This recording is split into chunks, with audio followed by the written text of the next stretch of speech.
And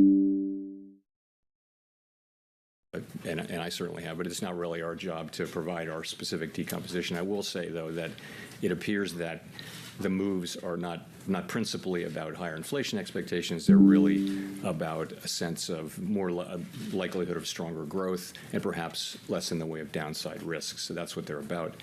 You know, we do take financial conditions into account if they're persistent and if they're material. Then we'll certainly take them into account in our policy. But I would say we're not at that stage right now. It's just something that we're watching. And again, these things don't really have mainly to do with Fed policy, but to do with other factors in the economy. If I could follow up, is the September SEP, are those rate projections still valid? Do they still seem relevant given where we are now? You know, you get halfway through the cycle between the last set and the next set. I wouldn't want to comment one way or the other. You know, let's talk about the data we've gotten since the last meeting. So in the main, the economic activity data have been stronger than expected. The NIPA revision was stronger. Certainly the September employment report was stronger. The October report, not stronger. Retail sales stronger. So overall, though, I think you take away a sense of some of the downside risks to economic activity having been diminished with the NIPA revisions in particular. And so overall feeling good about economic activity. So I think we would factor that in. At the same time, we got one inflation report, which it wasn't terrible, but it was a little higher than expected. So I think really the question is December, and you know, by December we'll have more data. I guess one more employment report, two more inflation reports, and lots of other data, and you know, we'll make a decision as we get to December.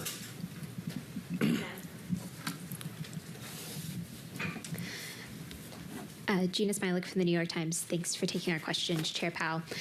When it comes to December, what will you be looking at specifically as you try to make that decision? And then as of the Fed's economic projections in September, you had written down 4 quarter-point interest rate cuts in 2025.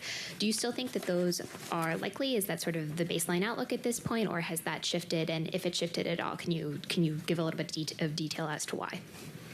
You know, we don't fill out an SEP, and I can't characterize one that wasn't filled out today. So I can't really speak for kind of exactly where the committee is. I will just say for December, we're going to be, again, at every meeting, we're going to be looking at the incoming data and how that affects the outlook. As you know, we're in the process of recalibrating from a fairly restrictive level at 5.33%. After today's move, we're down 75 basis points. And we're asking ourselves, is that where we need to be? You know that we're trying to steer between the risk of moving too quickly and perhaps undermining our progress on inflation, or moving too slowly and allowing the labor market to weaken too much. We're trying to be on a middle path where we can maintain the strength in the labor market while also enabling further progress on inflation. We think that's where we are, but that's the question we're going to be asking in September. And in other meetings. And again, I can't really update you on the committee's thinking because we don't fill out an Especulador SEP Alipio aqui apareceu. Eu deixei aqui rodando. Totally appreciate da that. I guess when it live, comes to your own tá? thinking, do Também you que a think galera that pode vir a aí, full ver percentage o que point tá of rate cuts in rolando, 2025 is a reasonable visualizar o outlook? que o again, I'm going to wait. We're going to Paulo wait and tá see how falando, things come in December. I mean, com os gráficos, né, para ver aí o movimento do Bitcoin. Será que o Bitcoin chega em 80k? Tá caminhando, hein, galera que curte aí o BTC, da Bitica. Aí, ó, o da maquininha do Fed está falando aqui, ó. You know, we're just going to have to see where the data leads. We have, you know, a whole 6 weeks of data to look at to make that decision in December. Obviously, I'm not ruling it out or in, but you know, I would say, you know, I would say that. 4,75, you know, abaixou. again, we didn't update the SEP, so I'm not going to characterize, you know, where the committee would be. 25 basis points. Thanks, Howard Schneider with Reuters. I wondered if you could please elaborate and explain a little bit the 2 changes in the language of the statement here. In the first paragraph, where you say inflation has made progress, dropping the word further progress. And in the second paragraph, dropping the sentence that the committee had gained greater confidence that inflation was progressing towards its 2% goal.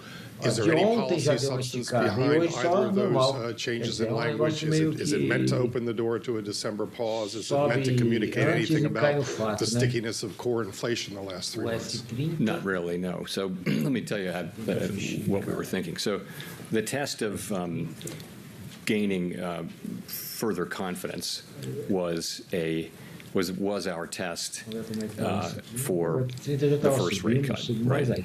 And so we met that test in September, and therefore we take that test out. If you leave it in, then it's new forward guidance. It's brand new forward guidance. What do you mean by it? Are you requiring yet further? We have to say yes or no at every meeting whether we've made further progress. The point is we have gained confidence that we're on a sustainable path down to 2%. So that I would tell you is what that's really all about. It's not meant to send a signal. Neither of those is meant to send a further signal. And saying further progress, it becomes a test. We don't want to be. We don't think it's a good time to be doing a lot of forward guidance.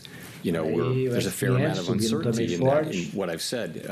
The path that we're on, we do know where the destination is, but we don't know the right pace, and we don't know exactly where the destination is. So the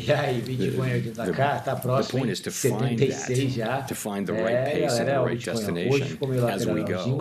And I think there's a fair amount of uncertainty about that. You don't want to tie yourself up with guidance. You want to be able to make sensible decisions as you go. Olha aqui, 80 como está pertinho. Aqui, ó. Eu já falei, 80 e 80. Steve Leisman, CNBC. Até Mr. Chairman, dezembro, you eu acho talked que vai ser about antes, hein? higher rates, perhaps from an expectation of higher growth. You didn't talk about it in terms of expectations of higher deficits. Is that something you think might be behind the recent rise in interest rates? And are rising deficits a concern to you? So we don't comment on fiscal policy, and again, I don't have a lot more to say on what's driving bond yields. In terms of nós vamos percebendo algumas mudanças e tentamos modelar isso. Vê esse carinha aqui falar do Paulo. Existe muita literatura em cima de possíveis efeitos econômicos de mudanças tributárias.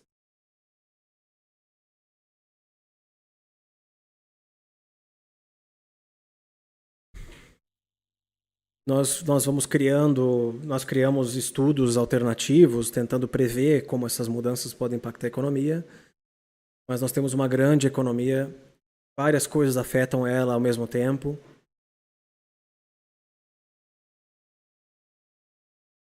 É um processo que demora algum tempo. A grande pergunta não é o efeito daquela lei, mas todas as mudanças políticas que acontecem e o efeito geral de tudo isso na economia. Esse é um processo que demora tempo, que nós avaliamos todas as horas, em todas as administrações.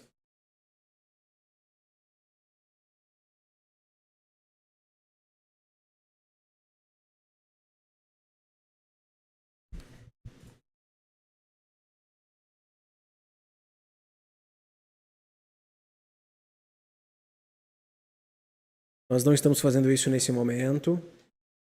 Nós não estamos avaliando os possíveis efeitos, das políticas do Trump. Eventualmente nós faremos isso.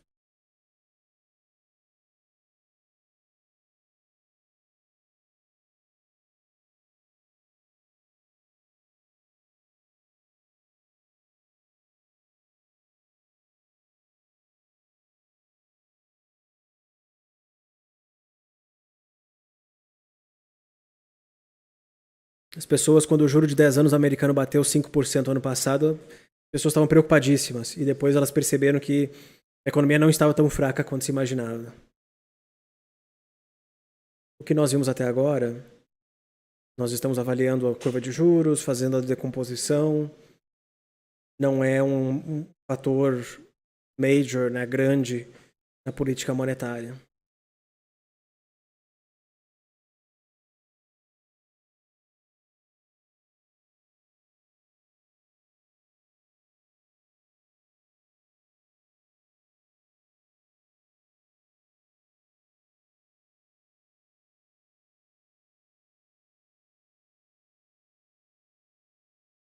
a gente se pergunta por que tantos cortes na taxa de juros, se a economia está tão forte, se o mercado de trabalho não para, se o mercado de ações não para de subir. Ele está respondendo que isso é bem-vindo. O nosso duplo mandato é máxima empregabilidade e estabilidade de preços. Nós não conseguimos dizer o quão restritiva é a política monetária hoje, mas ela é restritiva. E nós vemos hoje ela como estando uma política monetária equilibrada. Existem alguns sinais de desaceleração no mercado de trabalho. Nós não acreditamos que seja necessário uma contínua desaceleração do mercado de trabalho dos Estados Unidos, já que a inflação está se aproximando da meta. Nasdaq máxima histórica.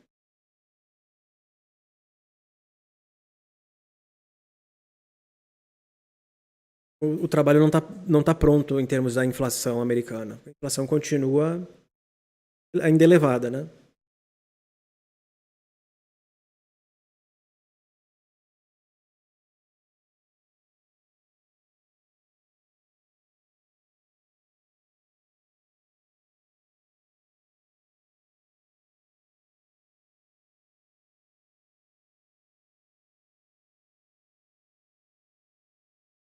Quais dados econômicos podem fazer com que vocês pausem a redução da taxa de juros em dezembro? Boa pergunta, hein? Nós não tomamos nenhuma decisão em cima disso por enquanto. Estamos num processo de reduzir o juro para um nível mais neutro. Em algum momento nós estaremos preparados para ajustar o pace de redução de juro.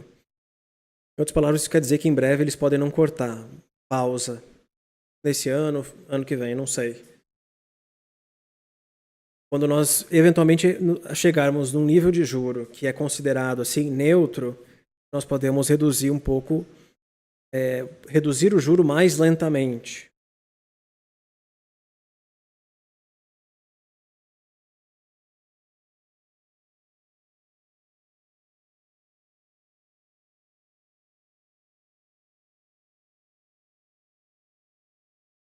Assim como um avião, quando vai pousar, ele diminui a velocidade, nós pensamos que existem oportunidades em breve de reduzir o ritmo de redução do balanço patrimonial.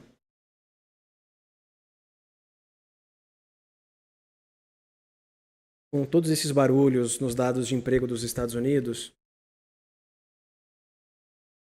com a inflação próxima da meta, mas com a inflação de serviços e o core ainda elevado, porque esses dados não fazem com que vocês pausem a redução de juro. Vocês olharem para os 13, 6 meses. Se vocês olharem para 13, 6 meses da inflação core anualizado, ela está mais ou menos em 3%. Olhamos para 12 meses também. Mas nós temos feito muito progresso para estabilizar a inflação, mas existem bumps, existem altos e baixos na inflação, então isso pode influenciar as nossas previsões. Em alguns momentos do ano passado a inflação veio bem abaixo do esperado, e em alguns momentos desse ano bem acima do esperado. Quando esses dados eles vão saindo do cálculo anual, parecem que existem bumps nas leituras de inflação. De maneira geral, nós temos progresso da inflação e olhamos para a economia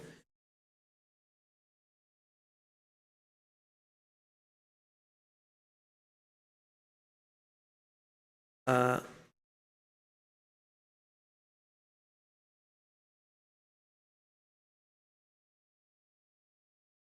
última vez que nós tivemos uma inflação sustentável, a inflação de serviços, exceto housing, e bens, está no nível exatamente igual a hoje. Housing services, que é a inflação de serviços, inflação imobiliária, né, dentro da inflação americana, esse componente continua muito elevado. Está demorando vários anos para os índices do mercado normalizarem.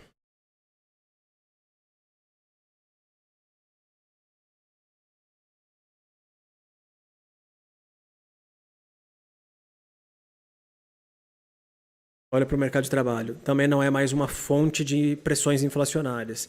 Não é uma economia tão apertada ou quente quanto antes. Qual é a história da inflação? Existem algumas áreas como insurance, seguros, existem pressões inflacionárias.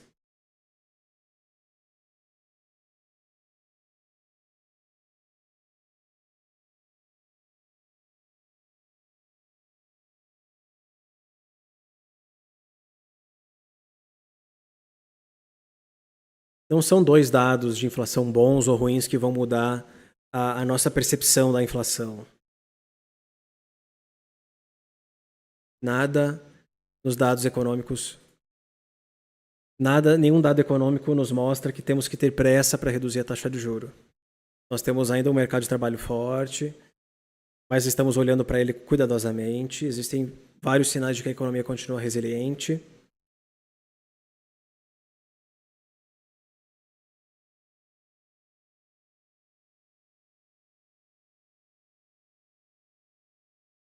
Enquanto a economia permanece forte, nós podemos pegar isso como vantagem e continuamos reduzindo a taxa de juro enquanto nós navegamos entre esses dois riscos.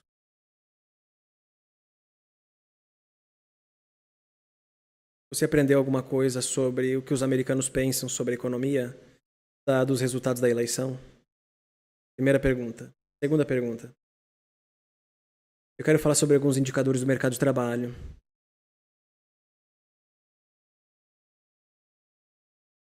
Falando principalmente sobre a máxima empregabilidade. Você sabe que a taxa de desemprego tem aumentado nos últimos meses.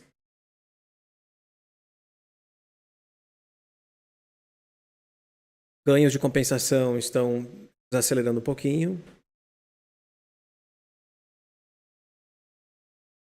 Você, em Jackson Hole, falou que qualquer contínua desaceleração do mercado de trabalho não é bem-vinda.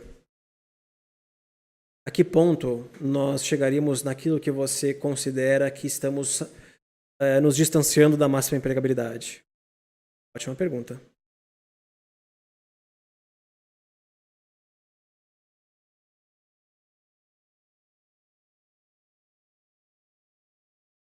Essa é uma ótima pergunta, então vamos lá. Não tem nada surpreendente aqui. A taxa de desemprego continua baixa. A gente sabe que ela aumentou consideravelmente nos últimos um ano. Então existe uma mudança na taxa de desemprego. Em alguns momentos isso tem significado coisas muito ruins. Dessa vez não. Dessa vez é diferente. Mas parece que a taxa de desemprego está num ótimo lugar. A good place.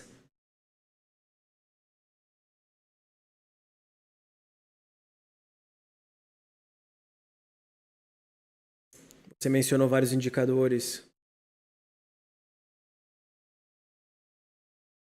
A relação entre openings e taxa de desemprego. Eu caracterizaria mais como normalização. A renda continua crescendo um pouco acima do que nós gostaríamos que estivesse para que fosse consistente com a inflação de 2%, a não ser que a produtividade ela continue crescendo e permaneça nesse nível elevado que a gente está vendo hoje.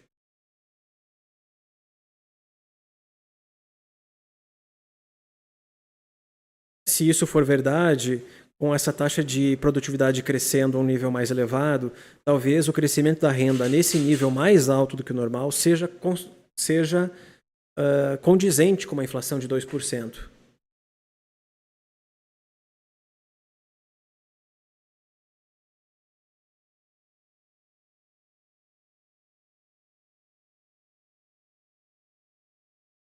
Nós estamos há 5 anos percebendo dados de fortes ganhos de produtividade nos Estados Unidos.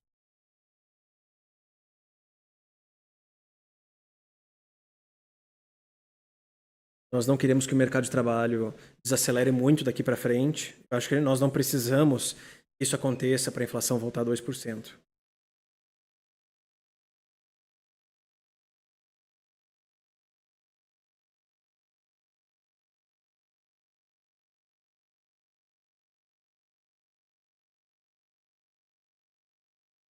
Algumas pessoas estão falando que vocês acham que vocês deveriam pedir desemprego. Pedir para sair, né? Se demitir. Você faria isso? Não. Seco? Não. Não.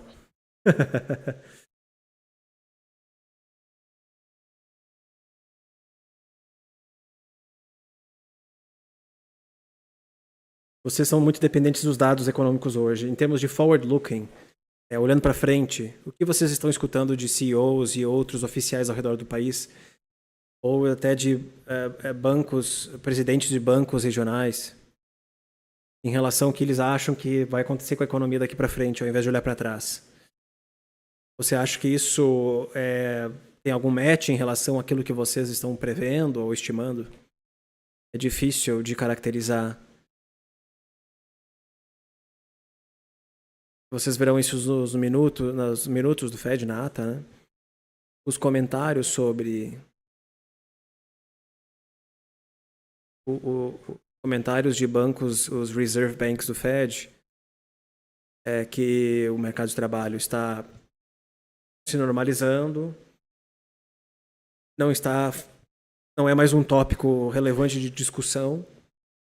Eles acreditam que o mercado de trabalho está equilibrado, as pessoas se sentem bem em relação a onde está a economia, a demanda continua forte. Nós estamos vendo aí 2,8% de crescimento no PIB desse terceiro TRI. Em termos anuais, talvez aí 2,5% de crescimento. Na verdade, é incrível quão bem a economia dos Estados Unidos tem performado. Ao passo que a inflação vem voltando para a meta e o mercado de trabalho continua forte.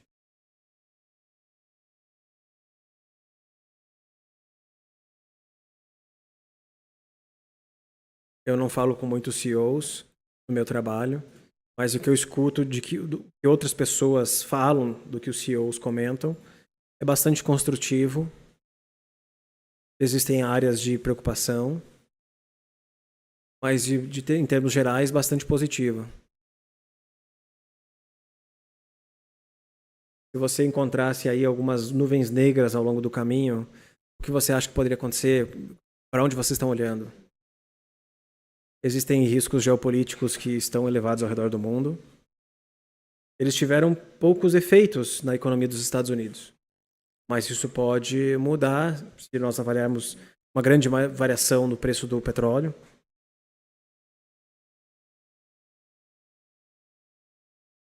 De qualquer maneira, se você olhar para a economia dos Estados Unidos, a performance dela tem sido muito boa. E é isso que nós escutamos de pessoas que tocam negócios.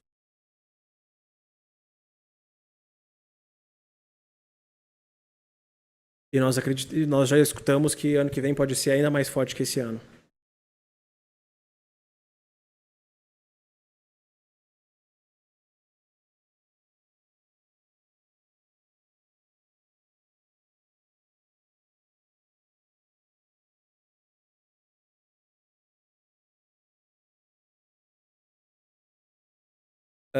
Presidentes do Fed anteriores falaram que grandes déficits fiscais podem afetar a economia de maneira bastante relevante, gerando aí grandes impactos financeiros. O que você acha sobre isso? Você também comentaria sobre esses assuntos? Eu já disse várias vezes que os meus antecessores já falaram. Política fiscal, o caminho da política fiscal hoje é insustentável. A economia não é insustentável, mas o caminho hoje ele é insustentável. Você tem um grande déficit nos Estados Unidos, mesmo com o desemprego baixíssimo. Isso é uma ameaça à economia. No Brasil é igual. Uma das menores taxas de desemprego da nossa história e um déficit gigantesco. Se o Powell falou que para os Estados Unidos isso é um problema, imagina para a gente. Mas não, a galera aqui no Brasil diz não.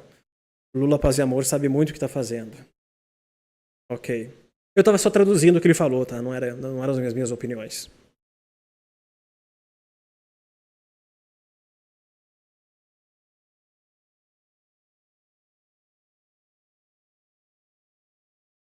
Em relação à pergunta do Howard, você acha que não seria um bom momento para dar forward guidance por conta das incertezas econômicas? Quais são as incertezas econômicas que vocês percebem?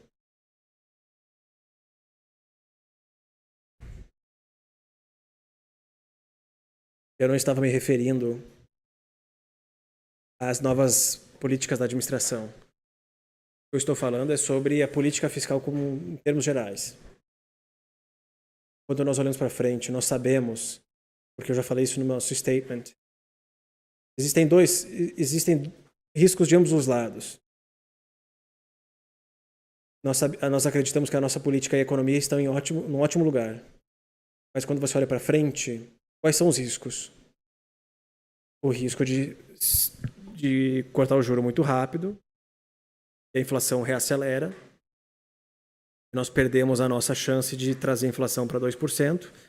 Temos que então, portanto, reduzir o juro de maneira mais cuidadosa, lentamente. Mas cortando muito devagar, pode afetar a economia de maneira relevante. Esses são os dois riscos ou incertezas que nós avaliamos.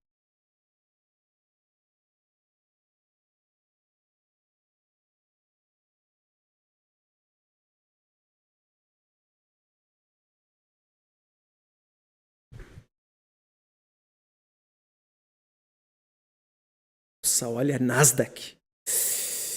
Tiro, hein? Nossa. Você chega a operar Nasdaq ou não? Ah, tu opera, né? Trader de celular.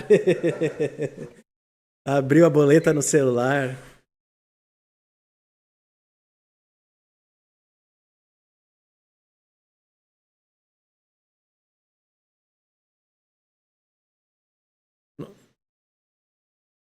Nós acreditamos que a política monetária mais neutra é num nível de juro mais baixo do que o atual.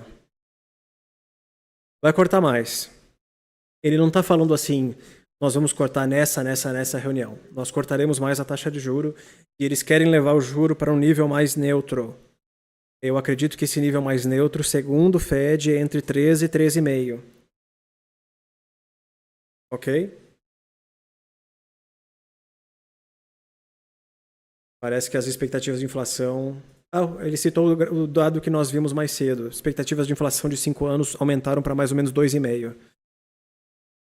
Você acha que as expectativas estão desancorando ou estão ancorando num nível mais elevado?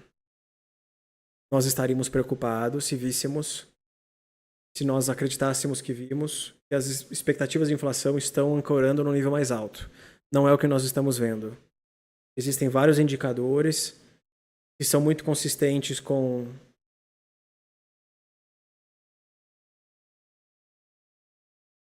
olha para o break-even de 5 anos, ele continua num nível que é consistente com uma inflação de 2%. De maneira geral, as expectativas estão num patamar que é consistente com uma inflação de 2%.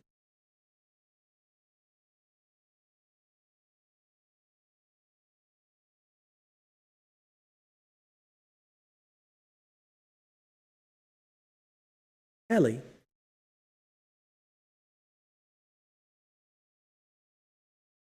Nós acabamos de falar sobre vários líderes e muitos americanos não estão se sentindo muito bem com a economia dos Estados Unidos. O que você acha sobre isso? Nós falamos que a economia está performando bem, mas nós sabemos que as pessoas continuam sentindo os efeitos de preços elevados. Nós vivemos um choque enorme de inflação. Isso permanece com você por muito tempo porque o nível de preços ele não cai. Então isso demora anos de ganhos de salários, né, reajustes salariais, para as pessoas se acostumarem a um nível de preços mais elevado. A renda está crescendo, mas num nível um pouco mais baixo, né? Então vai demorar um tempo até as pessoas ganharem confiança de que a economia está bem e os preços eles crescerão num ritmo mais lento, mais devagar, 2% ao ano. O importante é que a renda cresça em um ritmo consistente para que as pessoas se acostumem com esse novo nível de preço. Não vai comentar sobre nada político hoje. Ela questionou sobre comentários do Trump em relação à política monetária.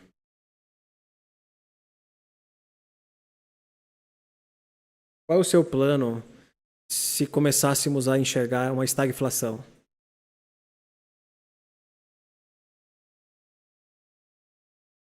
O nosso plano é não ter uma estagflação. Esse é o nosso plano. É algo bastante difícil porque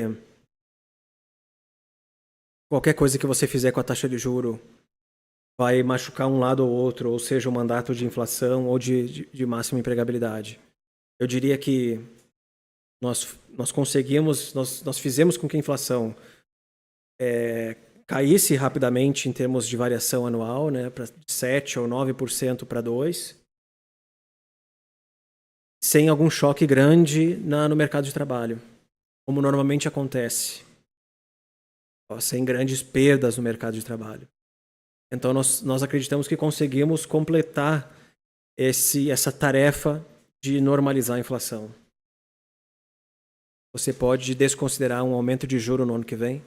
Eu não desconsideraria nada para o ano que vem, mas não é algo que a gente planeja fazer. A nossa expectativa base, nós continuamos acreditando na redução gradual da taxa de juro para um nível mais neutro, enquanto a economia continuar expandindo. Olha, o movimento foi bonito agora em Nasdaq, S&P, Russell, enquanto os juros americanos e DXY caem, tá? Bonito mesmo.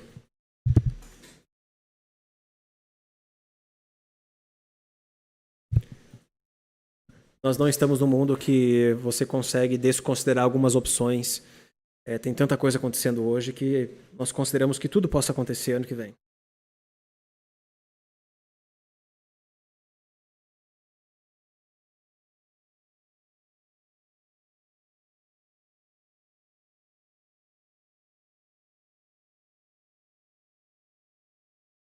Embora a inflação esteja próxima de 2%, os americanos continuam reclamando dos preços, né? Reclamando dos preços.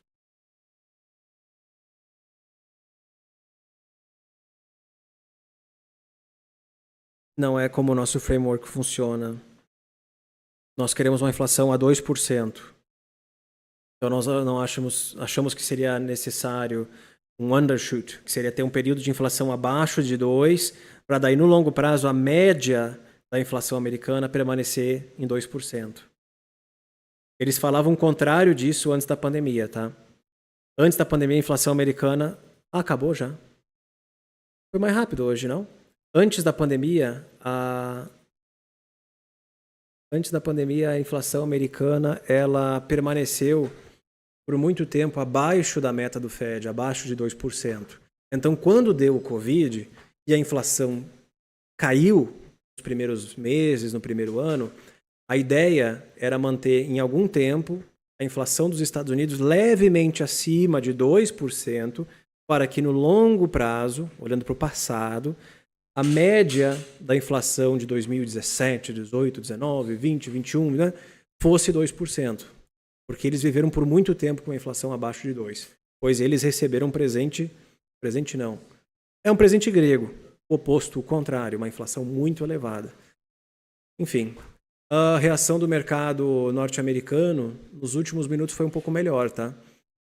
Juro dos Estados Unidos de 10 anos, como vocês viram, caindo, tá? Tá na mínima do dia. Esse cara aqui, ou esse cara aqui, é a mesma coisa. Juro de 10 anos na mínima do dia, 2,68 de queda. Todos eles caindo, 20, 30, 10, 2. DXY voltando aqui para 104,3, nada de muito relevante. S&P 500 máxima histórica, 6.008 pontos. Nasdaq também máxima histórica, 21.220, 230 por aí. Russell um pouco mais contido. Bitcoin não chegou a renovar a máxima histórica pelo que eu vi, tá? Mas Tá ali acima de 76 mil dólares, tá? Mudou alguma coisa aqui pra gente? Pra mim? Sem grandes mudanças na minha carteira. Aqui também não. O dado de expectativas de inflação que a gente mencionou ali, tanto no início do vídeo quanto agora, nos últimos comentários do jornalista, foi esse cara aqui, tá?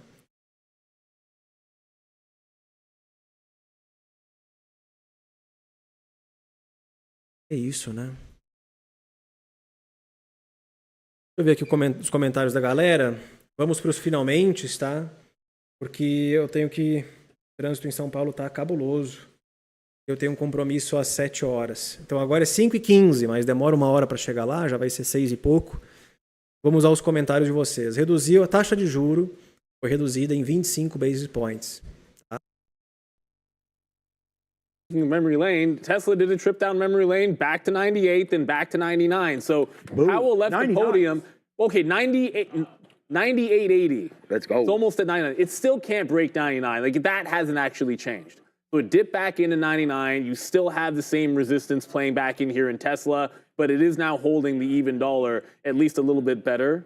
That was what I swear I didn't just do that. My chart went back a candle. That's just so weird. It painted the candle, then it went back in time. That'd be nice if you could really do that. So we need to break the 99. Once it's through there, still working out in front of 300 because 300 is its own break.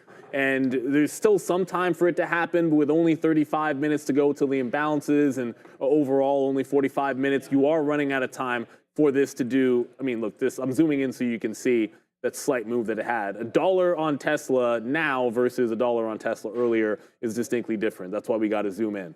But that $300 level, I think it's going to be a monster. Regardless of how many shares you see on there, trust me, it's going to be irrelevant. If Tesla wants to go, it just doesn't matter. It's going to go. Sometimes we'll throw it up for fun, just so you guys can see a few million shares on a level 2. But it's not going to matter whatsoever. So Tesla is still trying to go. Tycoon, as I knock over my Poppy for the 50th time today. I probably don't even have mine on. Nope, I don't. No, you know what? It's weird. I just can't. I take it off so I don't lose it. I'm literally the worst because I don't want to drop it and it keeps falling off. So I take it off when I get up from the desk as well. There we go. I just saw Tycoon making a comment about Softy. Tycoon. And I get what you're saying, and I understand why it got blocked, but that was a good one. That was definitely a good one. Microsoft is looking pretty good. Microsoft is breaking the high of the day up 1.5%. Softy is on a tear. Daily chart doesn't want to load, but that's okay. You can sort of see it on the 15-minute that you've been up and away like pretty much everything else since the election on Microsoft. This was a laggard out of the big cap tech names. And now it's just a totally different ball game over here for pretty much everything. Google had a good day, but at least we acknowledged Google and Meta this morning. I don't think we really talked too much about Softy. Like I said, we're running out of time here. Aaron Scribb, short Meta at 600. It's not at 600. We know, but it's also not at 600. 595. I think Meta gets there hopefully tomorrow by the end of the day, after it did this nice little channel break. And we'll show some videos. I actually shot something today about maybe why we should have been in that Meta trade. But again, you had to look at the stock to see the setup. And I think it's pretty obvious. But that 600 seems like it's almost inevitable tomorrow.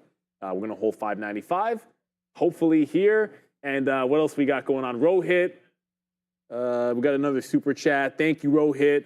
I have some Rivian at an average of 982. Should I sell before tonight's earnings or hold and consider averaging down? We're never here to give financial advice, but I mean, if you're in before earnings, you got to have a solid plan of action because you know Rivian is exactly the kind of stock that could be 15 or 20% up or down like that, as I just failed to snap. Yes. Yeah. No, like Rivian, I understand that the $10 level is holding, and this daily chart, and I've been one of those people that said $10 above has been pretty good, and it held the $10 level again today. But that's just a technical level. This $10 level means absolutely nothing in the aftermarket tonight when they report. You could be back at $9.50, and that would be like a scratch. You could be up at $11, and that would be absolutely nothing as well. So I think you got to have an exit plan. You got to know what your risk tolerance is, and if you don't want to stomach that kind of 15, 20% move on Rivian or whatever the implied move is, then there's nothing wrong with trimming some and saying, I don't want to hold through that kind of volatility. Okay, so there goes Tesla through 299. He said, once we get to 300, that's a different trade. Completely different story once we get to 300. I want to be jumping out and then entering again on a 300 press. That said, if it just runs to 300 and never curls, then I'll hold on to the last piece. If it does curl, I jump out and wait for it to press higher. So it's 320, still plenty of time for it to go. We don't have to worry about Powell or anything like that. It's just the market and what it wants to do. Yep. And that's what we're doing, man. We're almost now 100 handles in the money on the TQQ. I mean, we bought this dip right there. We have it. We're long at 21,170. It's at 21,150. So 80 handles upside right there. We're just trying to play around here, guys. That DraftKings trade was something that I thought I wanted. We can have a quick look back in that DKNG is what I'm looking for. There it is right there. So again, nice move up. I really like this stock. I feel a little bit bad that we had missed it. We're in Uber. We talked a little bit about that as well. I like Uber, but I don't know if I like it any better than DraftKings. I mean, I like them both the same. Relatively new technologies. I mean, don't at me. I know it's not that new. But again, like the stock. I think there's relatively. Yeah, I like the opportunities here in both of these. I mean, gambling, definitely amongst my friends and everything, people doing it. I mean, I made money. I only made $150 or whatever on the election, but you know, I bet it just for some fun there. Odds were close to zeros, like even odds by the time I did it. So I think it was actually Trump was a little bit bottle favored. of wine? Yeah, something like that. Not even, man. I'll just lose it gambling football. It doesn't matter. So there it goes. So DraftKings right there trying to make. Oh yeah, tonight's is Ravens. Cincy. Cincy. So it should be actually a really good game because now. No T. Higgins again. Yeah, whatever. Cincy. I mean, Joe Burrow has been pretty insane, and so has Lamar Jackson. So I think you're going to get some nice. I mean, no T. Higgins. Yeah, I mean, he's a good player for sure. They just. I might have moused. I have him in my fantasy. Look, I have him in fantasy in one of my leagues, and T. Higgins. And you know what? Whatever. Like the guy's a professional athlete. He's an absolute beast in college. I think he's still poised to do great things, but he's just always hurt. He reminds me of me when I was in high school. I'm being dead serious about that. It's just. You were poised to do great things? No, I was constantly. I mean, come on, man. You guys used to. Everyone used to joke about how. Like I ran track. I missed 50% of my high school career out injured. In track and field. It was everything. I pulled my hamstring so many times, it was going out of style. But being an athlete's tough, don't want to disparage. But it's frustrating when you got the dude in fantasy and he can't produce for you. Yeah. And I got Olav too, and that guy's like concussed. So I'm running. I mean, everybody. I think in today this year. Starting Sterling Shepard in that league. It's like Christian McCaffrey's finally going to get back on, maybe on the field. Like he's a #1 fantasy football player. Hasn't even stepped on the field this year. Okay. Stem cells are a hell of a thing. Yeah, exactly. Yeah, stem cells. Or whatever he did. I don't know. Should be doing stem cells. Okay, so again, not much. Like we're having fun here talking about all this stuff, obviously. So just join us every single day if you like this kind of stuff, because this is what we do all the time. Yeah, let's go Tesla. How far are we? 50 cents away. Okay, I better call it up. I mean, come on. I'm gonna get out some more NVIDIA. The line that I always like to use, which seemingly jinx it every single time, is we didn't come all this way not to print the top. And I feel like, come on, like it would be the ultimate, just not fair to everyone in the fun of win, lose, or draw, not fair to everybody if we didn't, if we didn't actually get to 300. So that said, I said if we failed up here or curled up here, I would get out and then play in the 300 or play back into the 98 dip buy. So that's still going to be the case. It is 320 at the end of the day here. I do want to make sure that we bank some profit. But Tesla, you're running out of time. You still can go. We're holding 40s. When it got to 50, there was a refresher at 50. That's the best way to think about it. It broke by a couple of pennies, and then they came right back in there. So there is a seller at that 50 level, which is precluding us from getting all the way to 300 for now. But we'll see if we can get that 88 back in there one more time. Neil, please let Tesla go. I want it to go. Everybody wants Tesla to break 300. The only people that don't want Tesla to break 300 are haters and people that are short. Right? And there's no haters of Tesla on this show. Well, actually, I can't speak for everybody. I know you don't, and I know. Yeah, I'm not selling any of these shares. I don't think there's any haters of Tesla on this show. How about that? I mean, I don't know. I checked the old account there. Oh, let me check out what XBI is doing. So XBI and Berkshire are basically my two. Okay. Lily almost. Good. We got this, I think, at 100, then again at 98, but I'm not really like loaded up or anything in these names. But I really like XBI, again, the biotech. sector here. You can also trade IBB, the other name as well. So both of these names really starting to go well. I mean, everything right now off Trump has done real well. And then the other one, I didn't check this today yet, probably not doing great. Yesterday had a huge move. The reason why I say not great today before I call up Berkshire, and I have not looked at it, is the banks, right? The banks, probably insurance to the downside. So let's call up Berkshire, although he's been dumping. Is it still up 1% or that was XPI? No, see, there it is. So that makes sense. So as we get that little downside push there of Berk. So we had a huge move up there yesterday as banks, JP Morgan, all went real nuts to the upside and a little bit of a pullback. This is another name. I'm very light on the exposure. I have JP Morgan and Goldman Sachs, and that's it. So I did want to get a little bit more like conservative as my whole portfolio is tech. Like, honestly, it's pretty much all tech. I was looking at it yesterday. It's like my number 1 holdings Google, my number 2 holdings NVIDIA, my number 3 holdings Meta, my number 4 holdings Apple. This is not worth of a lie. My number 5 holding is Palantir. That's 5 of the biggest names. And you know what's behind it there? We've got Tesla, we've got Netflix. It's literally littered with tech names, which is not good for. I started to, my whole thing was to diversify, and this is just for myself. And so I have Pfizer. That's why I have JP Morgan, Goldman Sachs. Like, these positions are like 10 years old. But like, ever since I've been here and watching these stocks, and I mean, I've been working here for 23 years, but watching these tech names, it's like I always just seem to be buying those, and it's obviously been working out okay. And I have minus 95% on many weed names as well. So tech upside, like I think we're up 600% or something on NVIDIA, but we have minus like close to 100%, like almost as close as you can get on CGC, on Tilray, on all those stocks. So that was complete disasters. But recently we've been adding some different plays to the portfolio there. I didn't look at those today if they rebounded. I'm not even looking at them. I told you what I've done to those. No, I mean, no, they are what they are. I found like what's interesting is, okay, individual stocks are individual stocks. My number 1 holding is actually, it's now it's still, well, the SPY and then the Qs. Obviously, but individual stocks, it's NVIDIA. I followed a rule here, and again, it is what it is. Like Tesla got to 299.50. I got an out in front of it on the way up, and then there was a seller there. I had the trend line when it made that move, and then it closed the bar underneath.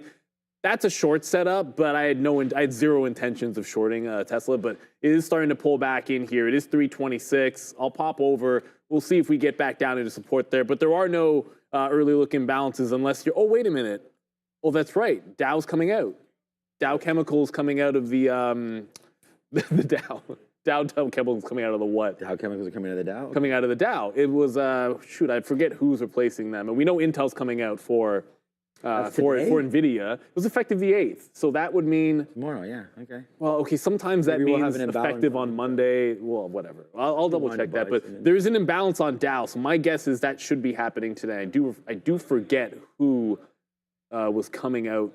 Who's going in for them. I'd have to go look at, we have a source I can look at, but anyways, no big early look imbalances. Oxy, that's $1 million, that's not bad. Pfizer, 1.4, that always pairs off every single time. So I don't think anything is interesting except maybe Dow. I'm just going to go and check our note to see if that is SHW. Today. So SHW, Ford, RY, CCL, Dow selling. Yeah, so SHW is the buy, Dow is the sell. Okay, how big? This says 1.8 million. Oh, that's exactly what it is. So, no, it's probably going to, yeah, it'll probably that's be what it shows that it's paired. I don't know how much is expected, but that's what it is. So it's SHW, the buy right there. Sherwin-Williams, that's exactly. And then Dow Chemicals right there. So these two are being swapped in the, which index is it for? I don't even know. That's the index action. Whoa, that just got heavier. Tesla, I mean. Oh, ooh, coming back in. Yeah, Tesla, whoa, it's getting a little bit heavy there. So Tesla, okay, well, maybe it was a mean reversion trade. Shout out to Obi if he grabbed that one.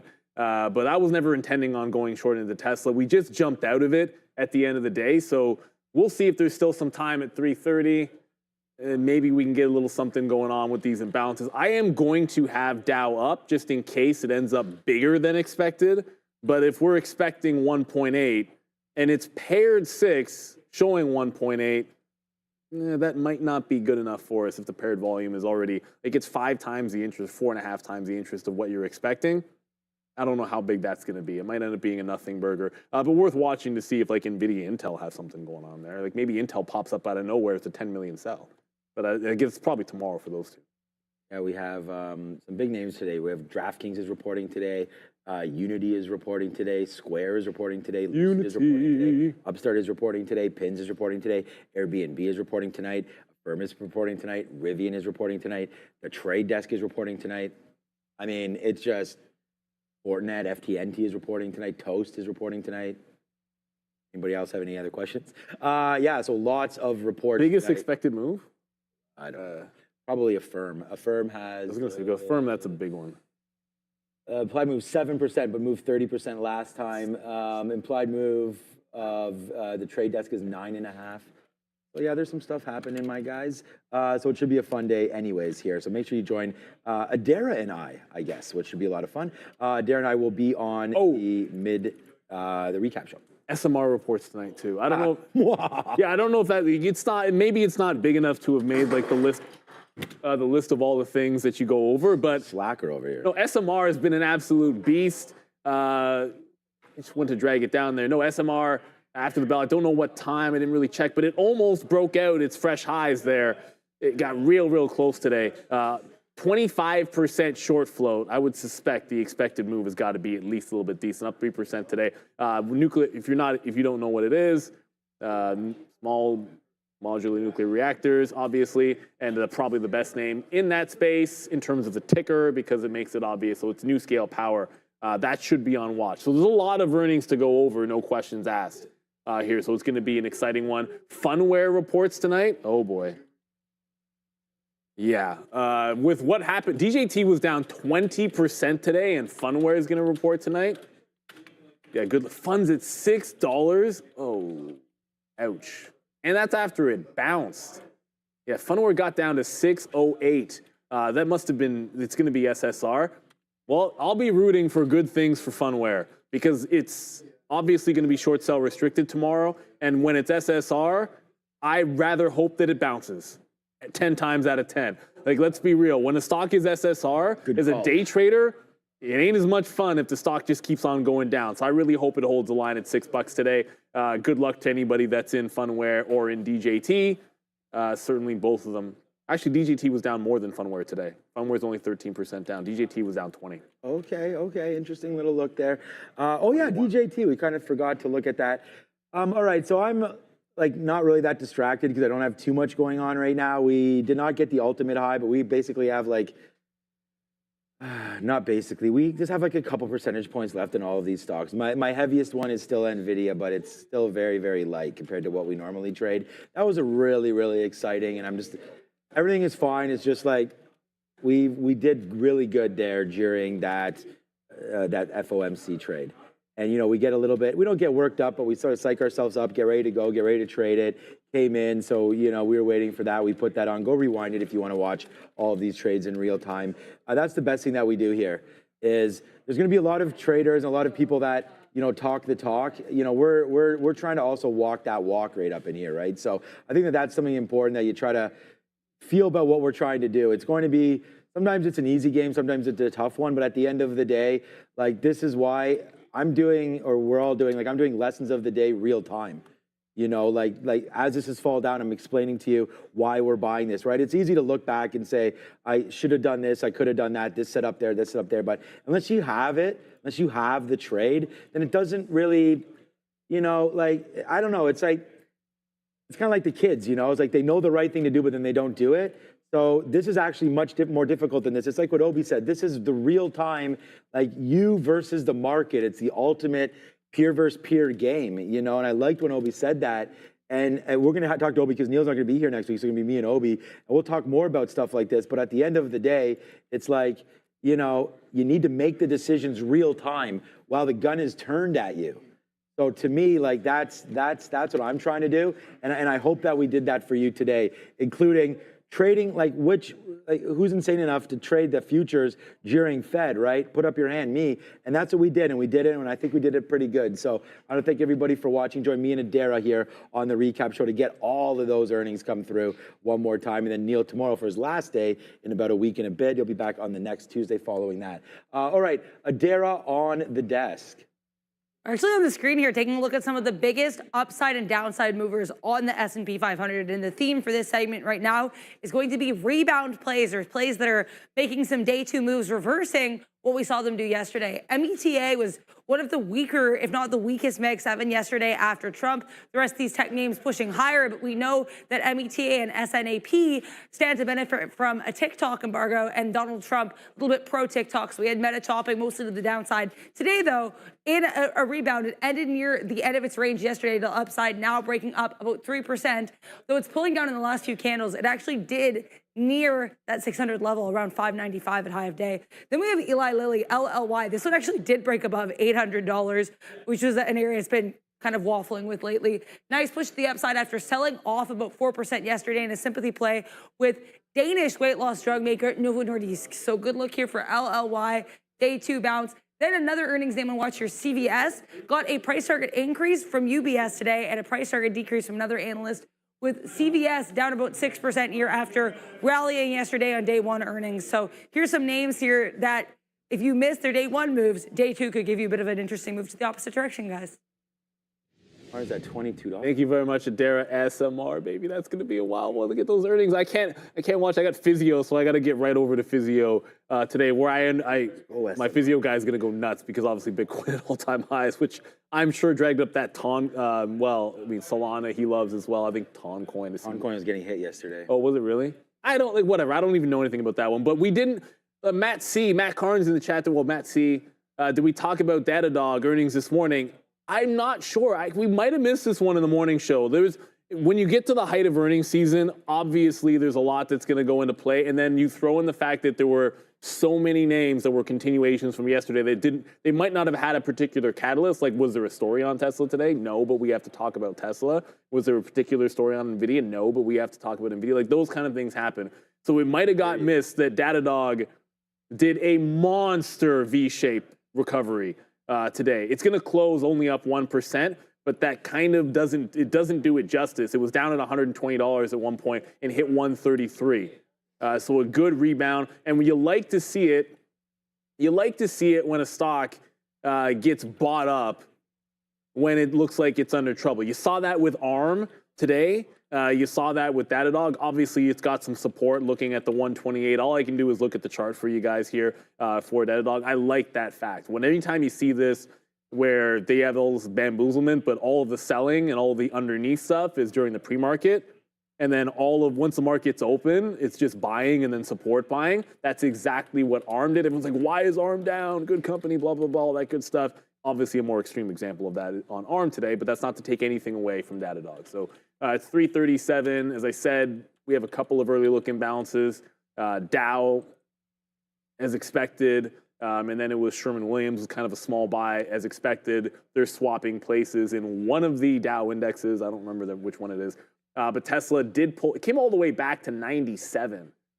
So it didn't support the 98 level at all. And we're putting in a lower high right now. With only about 20 minutes to go, not looking as strong as we did before. Usually I'd like a last shot at a dip buy, but this is the first time in a while that we're putting in a couple of red candles in the NASDAQ. It just hasn't happened all afternoon.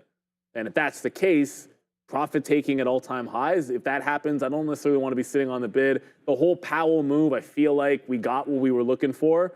And he left the podium. We got one last salvo. Tesla's not going to break 300 today unless I think it does in the aftermarket, which pretty unlikely, to be honest with you. Tesla probably needs a catalyst to break through that 300 level. Guys, trade harder, not smarter with eSignal. Make sure that you click on that QR code right there and get involved with what I think is the best charting platform around. That would be eSignal. Again, I've been using it forever. I really think the infinite data, the instant trading, that you can hook up 50+ brokers. I mean, how important is that, especially these days? Charts that completely are reliable. I haven't seen them ever go down, to be honest with you. Better back testing and scanning. I mean, you want to talk about having like endless amounts of data. They have tick replays. They even have tick charts, actually. eSignal does as well. Better back test, reliable real-time data from ICE, right? So they're the ones giving all the data to the markets anyways. So you need that. And again, very, very entitlement-based, right? So you want to trade, we talked about Blue Ocean. You want to trade Hong Kong, Nifty, whatever they got, check it out. Also, awesome customer support as well. That is eSnow. Scan that QR code below and get started with that. And then symbol overlays and things like that Neil's going to figure out how to do when he gets back. But for right now, it's just a simple button on it. But you know, you'll get it when we get back. Moving forward, all right, out of some NVIDIA. I'm starting to get a little bit weaker on this. We'll put some 12s on there, or 11, sorry, get it out. Did we get it? Yes, we did. So we just got that fill right there at 11. I use a gateway where I have to pay to get out. So any sort of like a heartbeat at that level, it will generally just get me out because I'm paying for that liquidity. So we'll take that out right there. Palantir, I was like gonna hold it until maybe this break right there. That's 55.60. So let's just put that order in. I mean, this trade is $3. Like it's a pretty huge trade. We have it right from the beginning of the day. So 55. What did I say, 58 or so? We'll get that out if it breaks. But that's just this level right there. So that's 60. So break below could happen with these imbalances coming out. So we are ready for that and ready and willing to trade that when it comes through. So that's that. The TQs, we've let it come all the way back down. But like I said, we don't even have one contract. Like we are so light on this position. I think we have about 1 or 2% left of our total position, just trying to hold on to that one. And then again, we said SMR reports tonight. Like this is going to be, I'm really, really excited about this. This is probably the most recent. I mean, the most recent buy I think was going to be XBI, but SMR definitely one that we're in here. So I'm in from the $12 level. So almost a double up in good price. I got 13 something. A matter of, I guess, a week, month, I guess. Beginning of October, straight to the up. It was that same day. I bought like late though. Yeah, okay. Yeah, they're 415. I don't know. Okay. I don't know if it's on because it's going to be a wild day, man. Yeah, they're not as big. So like whether or not it gets on the note on a day like today, we have like 20 something things that are reporting, and probably way more than that. You've got to whittle it down to what you're watching, and that's why the aftermarket show is so great. I think we try to make sure, and Dara does a fantastic job helping out as well and giving us the notes, and so it's a great look. But SMR, I think, deserves a special place. Expedia, the first one is going to be Expedia. They're right at 4 o'clock, so I feel like that. Not again. I feel like that's going to be a big one, Expedia right away. Although, I mean, sometimes when they say 4 o'clock, like who knows? You'll jump off right away, and other ones take a couple of minutes. So I could have said that, and then Expedia doesn't come out right away. Tesla is trying to make that bounce. Still only FXI just came in there, but only 1.7 million to sell. My attitude with the ETFs is if it's not 4, 5, 6 million shares, then it's nothing, and that's just based on what I've been seeing. So I have started to look at them just on the off chance that we get one of the ETFs with a big imbalance, but not happening here. Bit of growth here in Sherwin-Williams. 1.5 million up from 900,000. The Dow's still just sitting there at 1.7, not the Dow. Dow Chemical to the sell side. Remember, one going in, one coming out. So we're expecting that direction. They need to grow. Like I need to see at 350. I want the whatever the number on BRKR, which is our broker, so the early look, whatever that is, got to be bigger when it comes out, or no trade for me, and significantly bigger. I don't want it coming out as expected. That's not going to be significant enough. All right. Yeah, I'm just not doing anything right now. So waiting for it. Again, something that was reporting, we said DraftKings reporting. We said Rivian reporting. I think that's going to be a big name. Okay. That's nice to see. I didn't know that we were up here for our boy Rivian today. So that's going to be a nice little look. Hopefully we can hold out hope that Rivian can get a little bit higher. This is a decent number here for Rivian. We've sort of talked about where Rivian's going. And it looks like right now, maybe it's okay. After all, we'll wait to see what Rivian wants to do up through $10. This is a nice hold there in and around that $10 mark. We sort of talked a little bit about some of these levels that we were expecting for Rivian. It looks like a decent hold spot right there up through $10. So we'll see. Trying to make ways now for Rivian. Another out there for NVIDIA as the market's kind of just dancing a little bit here. Yeah, I really don't have any trades heading into this. I mean, it's been a very, very good Fed day. We sort of put our money where our mouth was early on that and able to make some money there. And now we just kind of sit back and wait to see what that next sort of shoot a drop is here heading into the close. So that's what I'm doing, waiting for the imbalances. NVIDIA, I mean, I don't know what that Tesla, you were in that Tesla, I guess it's out now. I don't think it came close to that 300, did it? Well, I mean, close enough. 50 cents away it's pretty darn close, but that's what happened. Look, I'll move that out of the way so you guys can see. Like, I mean, essentially, you basically double tapped this breakout level. And sometimes that's not a bad thing. a consolidation before a breakout can be good. I'll give you, we'll talk about an example of it. I mean, I'm cheating because we already know what Meta looked like. But sometimes the best breakouts are resistance that hold and hold and hold. And then when it releases, right, like that's what happens. And Meta up 3.5%, and that's a good one. We'll see if it ends up being good for Tesla. Ultimately, I can't predict whether 300 is going to break or not. I'm inclined to believe that we're going to come in the morning tomorrow and then throw that order in the morning. Like we'll be doing the morning show, and one of the things we'll be doing is putting in a buy for Tesla at 300. But then I said we were doing that today, and it never broke. Matt C, don't forget that Pins is this evening. Been an interesting day for it. I haven't looked at Pins in a while. This was one, I got into Pins during COVID because, well, my wife was using a lot of Pinterest. And back then, pretty much everything you bought during COVID made you money. So I have nothing but love for Pinterest. But yeah, I haven't looked at that one in a while. It does look spicy on the weekly chart, I can tell you that much. Like we're just talking about breakouts that have been holding the same level. Now, granted, this is a weekly chart. So if you're using it, you're usually looking for it to hold on a weekly chart and not just break for a day trade. Like I guess throwing up a daily is going to make a little bit more sense. Sorry, I have Tesla up because it's pulling back again. But on a daily, this does look pretty solid. You have a gap fill if it can break 35. You've got clear room. Like it's a couple of dollars on Pinterest, which if you're not happy with a couple of dollars on Pinterest, I don't know what you're doing. The problem here would be, well, do we think that it's going to give you the opportunity? If it's good earnings, is it going to give you the opportunity to break 35? Not unless you're trading the aftermarket. So I doubt we have the privilege of trading that type of breakout. I prefer stocks when they're here, and then you can head into the breakout after earnings, as opposed to it's probably going to gap it if it's any good. But Pinterest is worth watching, certainly. All right, so with only about 4 minutes to go, 15 minutes to the close, 4 minutes to go, imbalances have not changed. Tesla not really doing much of anything except pulling back off of 99. So the last chance for Tesla to break before 350 just went out the window. It was at 99. There was one last chance it was going to happen. I think you can throw it on the back burner, maybe a tomorrow idea. If it happens in the aftermarket, I know Sean will be all over it for sure, but I'm betting tomorrow. Yeah, we'll be all over.